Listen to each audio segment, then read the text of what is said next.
It was another 5 a.m. start today for me. I'm not a big fan of the 5 a.m. start. You might say to yourself, oh, that Anthony, he's a morning person. No. I can't stay up all night and be a morning person. It just doesn't work out. That literally is burning the candle at both ends and not something that is very smart to do in the business of horse racing. You know, when you talk about people burning out, that's an easy way to do it. So I try not to do that, but at the same time, I like to get up around, most mornings, 7:45, 8 o'clock, to be at the barn by 8:39. But the last week or so, especially with Lexington and getting everything coordinated, you know, this year is so much different than any other year.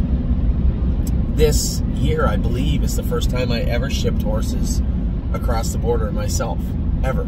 Because there's a lot of paperwork that goes into it. Now I got a pretty good handle on it.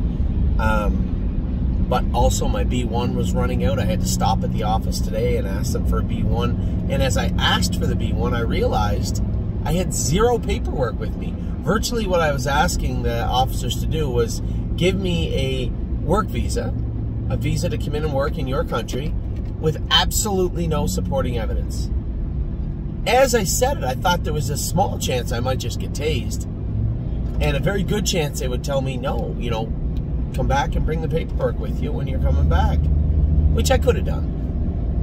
Quite frankly, the only way it really affects me negatively is I can't get a driver's license on the track at the Meadows without a B1. My B1 would run out Thursday morning. So it wouldn't affect this trip, but it's a pain in the butt, and it's just another thing I had to worry about, so I stopped and got it done today. You'll notice the trailer in the back. I have Walk on the Moon with me. He's coming over to the Meadows. We don't really actually know whether he'll race at the Meadows or Northfield next week. I'd like to get a race or two in him, get a feel for him, see where he fits the best, and I told everybody most of the horses on the list are no slam dunks. We don't have any more horses left now that have to go. Even a horse like Sweet Ambitions, not a great horse, but she's going to do okay in those classes that if they fill them all the time, that she's in. And there'll be eventually somebody come along and want to buy her. And I know there was some clients saying, oh, could we breed Sweet Ambitions? I don't really have an interest in that, to be honest. Even my father loves Sweet Ambitions and loves the pedigree and wants to breed her. All right, you want to breed her in the Maritimes, fine, but she's worth a little more than what I could justify selling her to the Maritime provinces for. I mean, she's worth virtually claiming money, at least 4-year-old claiming money. I had talked to another client about this not that long ago and said, listen, I can make an argument to sell her at a 4-year-old claiming price, but like Sweet Ambitions, for me, if I was just Anthony in a small barn, I got no problem with her. She doesn't race for a lot of money, but she's gonna, if nothing else, she's semi-consistent. She can trot where she can trot. Once in a while, she'll race good. And you're like, wow, she raced good. And then other times, she'll race bad. You'll just shake your head. But she's not a bad horse. She's just a horse. But we don't have too many of those horses left, right? We've moved a lot of them. And I hope everybody recognizes, you know, the horses are racing so much better because we don't have to mix in horses that aren't. Because the horses we've kept, the horses we're racing, even a horse like this guy in the back, a nice horse, but you need to be able to put them in where they can win. And there's just not a class 4 Walk on the Moon. I know somebody said, well, about London and Flamborough. I have no interest in racing this horse in London and Flamborough. This horse should be worth a lot more money than that. And he should be able to make money. And again, I get the same pushback from people saying it can't just be about money. It's not, but it has to, the money portion of the stable, the wins, or, you know, buying good horses or retaining good horses and moving horses that aren't effective, it's all intertwined. And I might use it easily in an argument and say the horse is worth more, should race for more. But in the reality, what I'm saying is that's a wasted start for Walk on the Moon. In London, that is a waste of his talent and a waste of our time. He could be racing in much better classes than that. I guess that is what I'm getting at. So I think we've done, you know, quite frankly, we've done a good job turning over the horses that just aren't going to be effective or need to leave. We have a number of them in Harrisburg, and I hope everybody by now understands what we're trying to do, what we're trying to achieve. You know, I had somebody tell me the other day, they said, you know, you've completely changed your model, and I don't know if I like it anymore. Okay. We went from a stable that, what, 6, 7 years ago at the very most?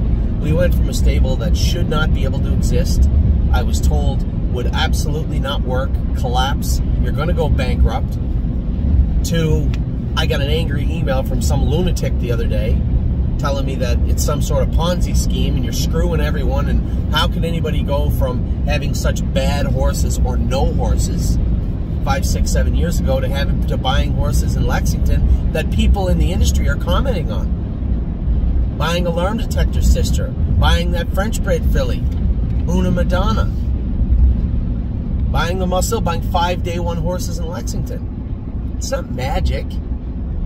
It's because our program was always baby steps. You guys know that. You think I'm lying? Go back and look at the videos from the early days of the stable. We want to get somewhere, but to do that, it's going to take time. Baby steps. You can't just jump in and throw money at the industry and think that you're going to get ahead. You're going to get swallowed up. And if you think I'm wrong, there are a few people that have tried that in the not-so-distant future. Just pitch a ton of money at the industry, which I didn't have, or you had, and hope for the best. I'm sorry. I've just seen too many people go bankrupt thinking that money will fix everything in this industry. The funniest and probably the best answer I ever got was from an old gentleman. He said, it is simple to become a millionaire in horse racing. Just start as a billionaire. It's simple. It's true. I've always told everybody, I treat your horses and I treat your money like it's mine. Now, unfortunately, I don't have a lot of it, so I don't have a lot to go on, but at the same time, the decisions I make are based on, Anthony, if this was your horse, what would you do? I told everybody that if this model worked, every year we try and get better. Look at the horses we had last year. We won stake races in almost every jurisdiction in North America. Then look at what we just did at the sales in Ohio. Look at what we did at the sale in Lexington. People that have nothing to do with the stable.ca are taking notice. And quite frankly, that's because you allowed me to do my job. Sure, other people can do what I do, but we've done pretty good. Call it luck, call it hard work, preparation, call it whatever you want. It's getting done. And I couldn't be prouder and I couldn't be happier of what the stable.ca looks like right now. So I don't give a shit if I wake up at 5 o'clock in the morning and have to ship Walk on the Moon to the Meadows. I'm going to smile on my face the whole way. Spring in my step at 5 a.m., the same spring will be in my step tonight. I can't do that forever. But looking at what you've allowed me to mold and achieve and build, it's actually quite astonishing to me also. But it's hope for the industry, right? What we've done for us is awesome. What we've done for the industry, whether they see it or not, is incredible. We've proven that anybody can build, grow, and develop a large stable, any size stable they want, and be successful. And quite frankly, you know, I say to you guys all the time, you're the best clients in the world, because you are. But this industry needs more of you. There's lots of good people out there in the world. This industry has a way of making you rigid after a while, right? Numb to the things that got you involved in horse racing. I see it all the time from people that were clients of ours all the time. Good people, or they were, or they still are, but clouded, right? Jaded. This industry can do that to you. By bringing more people like you into the industry, it's a better place for everyone. So, I'm on my way to the Meadows right now. I got old Mooney in the back. We got some horses to race today, tomorrow night at Northfield. Now, I checked the races I'm in. I told Amy I'll either be home late Wednesday night or early Thursday morning. It's going to be early Thursday morning because I'm in the 15th, and I know how tired I was, Amy and Steve, were when we rolled into Tomiko Training Center at 4:30 in the morning on Sunday, which was actually Monday. Yeah, not a big fan of doing that. So I'm going to be staying in Macedonia on Thursday night, but I will be up early again with the same bounce in my step, heading back to Ontario. We got a really curious and cool couple of weeks coming up. I know a lot of people have asked me, are you at the sale in Ohio today? I'm not. I'm not. And I'll tell you why. We have some Ohio horses bought.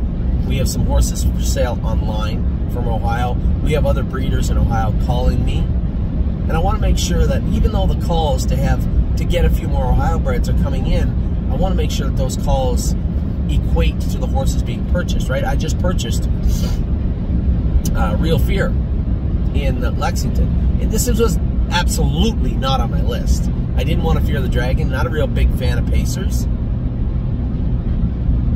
But at the same time, do the math. Can't buy it down by the seaside. And the ones you're going to be able to buy, you probably don't want, unless you're lucky, right? You know, you might buy one for 30 or 40 if you're lucky. And then, again, even more lucky if it turns out to be a good horse. And then even more ridiculously lucky if it turns out to beat all the other ones that cost $100,000 and $200,000. So, you can't go down that avenue. I can't, anyway. So, you're left with what? How do we combat that scenario? I don't really want to buy a mediocre, cheap down by the seaside. I don't really want to do that. Even the ones that were coming from obscure farms, or maybe I didn't even like, were still bringing enormous amounts of money.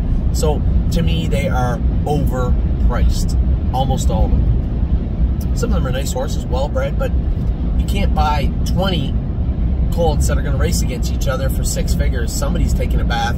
There's going to be a lot of tears shed in Ohio next year. But if you want to win all the races, you want to beat it down by the seaside. I guess the old saying is you're going to have to buy one, or go about it in a different way. I looked at the horses around the sale. It was pretty clear to me that it was going to have to be Fear the Dragon. I did bid on the blue chip one. I was nowhere near it. I believe Greg Luther, Black Magic Racing, bought that filly, I believe it was, if I'm not mistaken. So I got looking through, looked at a bunch of the videos, and I remember a nice old claimer. Billy drove him. I might have drove him a couple of times. Real Rocker was his name. You know, bounced around from stable to stable. A good anywhere towards the end of his career, I think 12, 15 claimer. But earlier on, upwards of 40, 50. You know, made $250,000, which I would bet he made it the hard way, racing in the overnights. Nice horse, second dam, Artistena. Good looking colt. Really good looking colt. Sharp head on his shoulders. Let's see what he goes for. We got him for $14,000. You guys missed it. You know, I guess because I preach and preach and preach the trotters, and, you know, we're talking about the New Jersey breds and the tactical landings we bought and the PA breds in Ontario, I sometimes miss that we actually did buy a really nice looking pacer in Real, I think his name is Real Fear. Really good looking horse. We bought him for $14,000. So here's the scoop. I don't got to beat anybody with him. You can race in the Buckeye, the Ferris. And if we're really lucky, like everyone else, maybe he will be a sire stake horse. But here's the difference. We don't need to be lucky to have fun with Real Fear. Buy a down by the seaside for $65,000 and got 80 into it, which is 100 Canadian almost. By the time you see the racetrack next year, there's some prayer going on. So we bought him in the same way we've always looked at our horses. Give me the most for the least. And I think that's exactly where we sit with him. We bought a Muscle Mass colt. A lot of people ask me, where is he going? He's going in that second bucket, I believe, that $50,000 bucket. And I know Pat, one of our clients, had said, well, it's 2 fillies in that bucket. They're going to have to race against each other. No, they don't race against each other. They segregate those horses. So, although we have 2 horses in, if they happen, if we're lucky enough to race in the gold or the grassroots, they will never race against one another. They'll race in 2 different races. Unless we get to the finals, which, okay, fine. We're all right to race against each other then. Still need a horse for that $30,000 bucket, but what we do need is people to buy into those buckets. So we have about, I don't know, I have to ask Kelly. I mean, there are still plenty of spots left. I think the $70,000 bucket, we're talking about buckets right now for Ontario, was fantastic. You know, we have Gandalf the Black fixed that Ridgeling problem like that. It's a $1,500 procedure at the University of Guelph. $1,584. He went in as a Ridgeling, 60 cents on the dollar, and he came out as a gelding. No fuss, no muss. So Gandalf the Black is in the top bucket with Warrawee Yuri, that big, good-looking colt. I really thought he might cause us some trouble when we broke him because he was so big and strong, and it really wouldn't take much for him to cause some real havoc. He's been a true gentleman and a real professional since day one. Everybody that's been around him loves him. So that top bucket's filled up. I actually came in under budget on that bucket. It was 50,000, or it was 70,000. We committed 65. The second bucket is now filled up with Lady All-Star and Connie. What's her name? Cutie? Cunning Connie.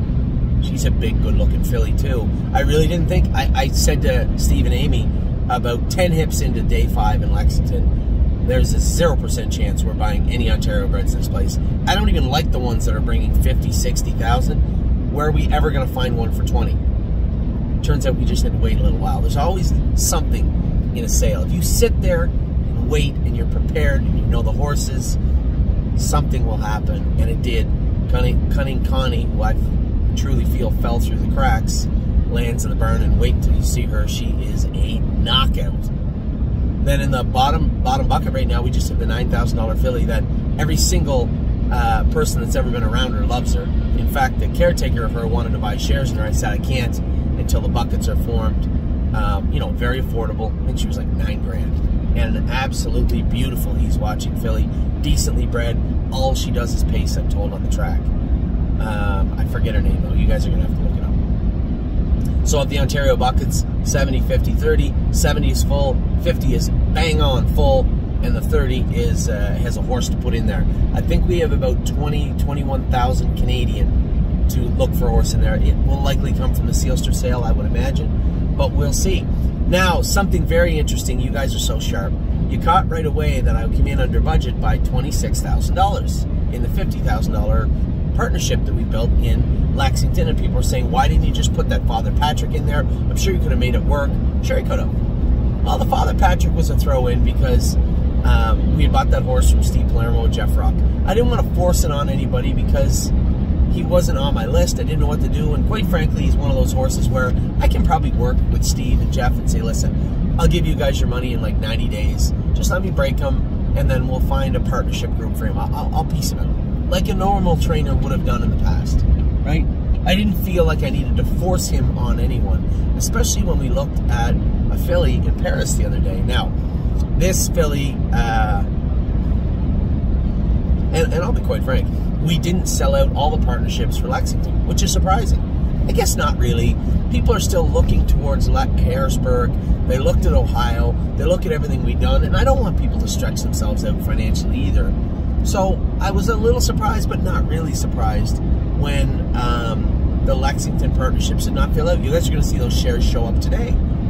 One horse in particular is going to interest a lot of people. She will fit perfectly, and this is not by accident, she will fit perfectly in the $200,000 partnership, not the 50, the 200. Her name is, let me get it right, Ladies Do Lunch. I think that's it. Ladies Do Lunch. Now, Ladies Do Lunch is a Stay Hungry horse. The Stay Hungrys were super hot in Lexington. You couldn't buy one. I don't know what the average was, but I know it was gargantuan. And I don't really know a whole lot about Stay Hungry. I know he's a nice colt. Dougie won the Metro with him. He raced in the North American Cup, all the big races. Nice horse. I know for sure he took a mark 47 or 48. Good horse all around. Standing in Pennsylvania. Now, the thing about Ladies Do Lunch, I think that's her name, is that we had her brother, who meant a lot to us. Every day it's cold out. I remember Sunshine's Finest because he's the one that broke my wrist. Sunshine's Finest, it's so uncanny. I went to look at Ladies Do Lunch. Little toed in, little offset in her knees. It looks familiar. It's exactly how her brother was. So, you know, thinking that she'd have a problem getting the races. She's a little more compact. Sunshine's Finest was longer. This filly looks like a little pit bull, and she's put together really well. We did a little haggling and talking. I spoke to Missy and her partner at their farm in Paris, Kentucky. Beautiful farm, by the way. Copper Cap Farms. Beautiful place. And we agreed that I'm waiting for confirmation today, but we had gone back and forth with numbers, and you know, quite frankly, 25,000 is well below. I don't even have to look. I can tell you it's well below sale average, at least at Lexington. I guess you could wait for Harrisburg to see if it comes down, but I doubt it. Very good family, very good looking filly, and Missy and her partner are going to send us that horse, sell us that horse for $25,000 US, which brings our $200,000 bucket in at $199,000. $1,000. So there was a big reason that I had moved some of the things around so that we could afford them. The New York filly, I got a little pushback from people saying she should be in the bucket. I just have a lot of people that have some real trepidation towards New York, and it's warranted. It's warranted. So I just pushed her out. There's going to be some shares left of her. Cutie Cumber today. My God, she's a beautiful filly.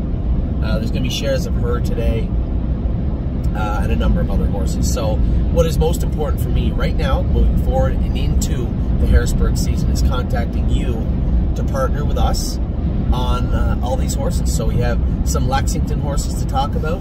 We do have some lots of the Ontario bucket to sell out, and I'd love to sell them all out. If you don't mind, that would be good. I would love to descend on Harrisburg knowing that this is what I owe out still. This is how I'm going to pay it. This is what we have for Harrisburg. What are we going to do? Now, heading in, as I finish this video, it's very important. I didn't touch on what's going to take this place this week. 3-Point Blue Chip, I was a little pissed off. They put him in with 4-year-olds. He drew the 10-hole. Couldn't really be much worse. But he didn't. The 2-year-old race that he could have got in filled. They didn't think it would fill up totally and that they could open it up for him, and then they couldn't. So he's in the 4-year-old. Now there's a 2 or 20. By speed alone, it looks like he's a player in there, but is he? I don't know. Trained pretty good yesterday. We're going to draw blood on him today. We're going to scope him. I do not want this horse going in any races less than 100%, because next week we have the Breeders' Crown elimination. He'll leave Ontario on Monday. This is the plan I've put together anyway with Jason and Amy. He'll leave Tamiko Training Center on Monday via Doyle Transport, heading to Goshen. Why Goshen? Because that's where Mark and Ray Schnicker is also. Jason and Amy can stay around that area. Friendly faces, and their colt also will be in the Breeders' Crown. So it'll be a good situation all around. We're going to head into Goshen, New York, the famed Goshen Fairgrounds for with our colt. And you know, somebody said, "Well, you want to go a fast mile?" No, I'm not going to change the way we're training him. He's going to train on Tuesday or Wednesday or Tuesday of next week in 225, one trip, because he'll have raced 8 days before on Thursday, and we'll do the same for the final. I'm not going to drill on 3-Point Blue Chip. We have him good. He's raced fantastic. He's responded to the way we've trained him, and I'm not going to deviate from that. Jason and I talked about it. Amy and I talked about it. It makes total sense. So that's what we're planning on doing with 3-Point Blue Chip. That's important because as we get closer to Harrisburg, we're probably going to have some serious discussions about what we're going to do at that sale. And quite frankly, every proposal with any merit heading into Harrisburg will be built on and predicated by what you, my partners, my clients, say, what you want to do. I would love nothing more than end the sale season not having to scramble for money. That's my goal of 2021. So, lots to talk about as I head down the road. It says I'm going to get there at 12:21, which is half an hour, less than half an hour before post. But I think I can trim that down to 12:15 by the time we get to Pennsylvania. Get there, race I'm a Lovely Lady, a couple of more horses today. Must Be Mama, must be in today. Forget one, I know I got 3 in this afternoon. 2 tomorrow, 3 tomorrow night at Northfield. Now Saturday I'm back at Northfield Park. We get the finals. Saturday's a big day for us. Grace is racing in the Super Final in Ontario, and we have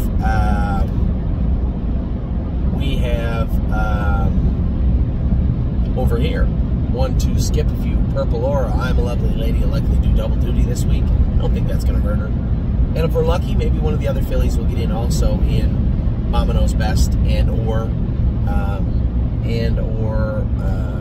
Sewn Soup. So we'll see, but the last hurrah before the big finale of the year, whether that be just the elimination of the breeders and for whatever reason we don't get in, or the elimination of the final. But that's not it for 3-Point Blue Chip. He'll also have the Valley Victory, I hope, later on in the season. A horse that went from a lot of question marks to, geez, he might be okay, to, wow, he's all right, this horse, to, Jesus, this is a really talented animal. It's been quite the ride with 3-Point Blue Chip. Again, I appreciate your patience. You allowed us to do the right thing with this colt. It's paid off.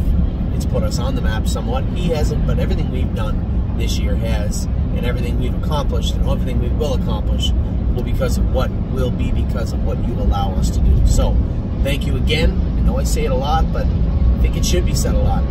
Without you, there is no stable, and I believe Harness Racing is a better place with it. So, I will talk to you all very soon. If you have any questions, reach out to me. There's a lot going on with the shares opening up today, horses being bought, the new filly about to join the stable from Kentucky. Just a ton of stuff to talk about, a lot going on. I will talk to you all very soon. I hope you're having a good day. It is a beautiful day. A sunny 69 degrees at 9:45 in the morning here in, I think I'm in Pennsylvania now. Take care.